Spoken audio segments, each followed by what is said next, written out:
All right, well, my favorite Marxist here, Richard Wolff, with another hot take that is way off course. He says, capitalism endangers pensions, crashes 2008, 2020, cut interest rates, and so too pension funds' income.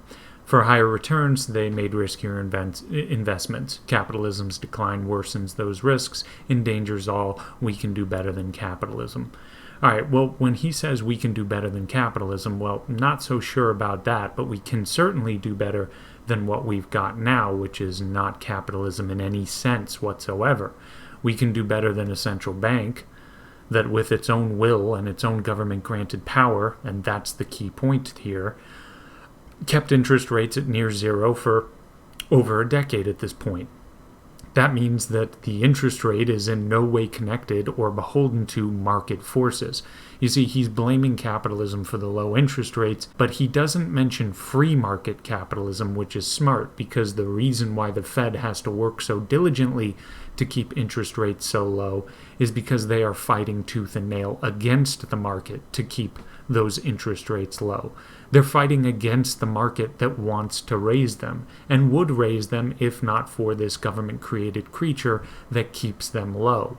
It's weird because the very thing that Richard Wolff would criticize and has criticized in the past, that being the free market, is the very thing that a government-created central authority is actively working against, that being the Federal Reserve, of course. The very thing that Richard Wolff is saying should happen is exactly what the free market is trying to make happen, but can't because of an institution created by our public workers or our public servants, not the private sector. It was created by our public workers for private interests. This is not capitalism, which inherently refers to private forces. I do not know how a professor of economics does not understand this, honestly.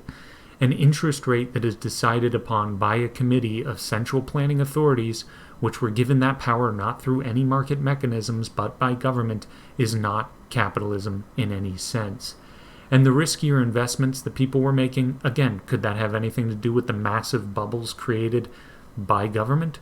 Every documentary, movie, or speech made on this topic by people like Richard Wolff, at best, will quickly mention the Federal Reserve in passing and then go on to talk about how investment firms were behaving badly. Well, they were behaving badly, but again, the groundswell of bad behavior was only made possible by government interference into the market. It isn't like all of a sudden bankers figured out that mortgage-backed securities and credit default swaps were a thing that could be abused. They had been around for a long time. You had the Community Reinvestment Act and you had Greenspan for years fiddling with the dials, turning the financial markets into a government-smelling petri dish that eventually imploded.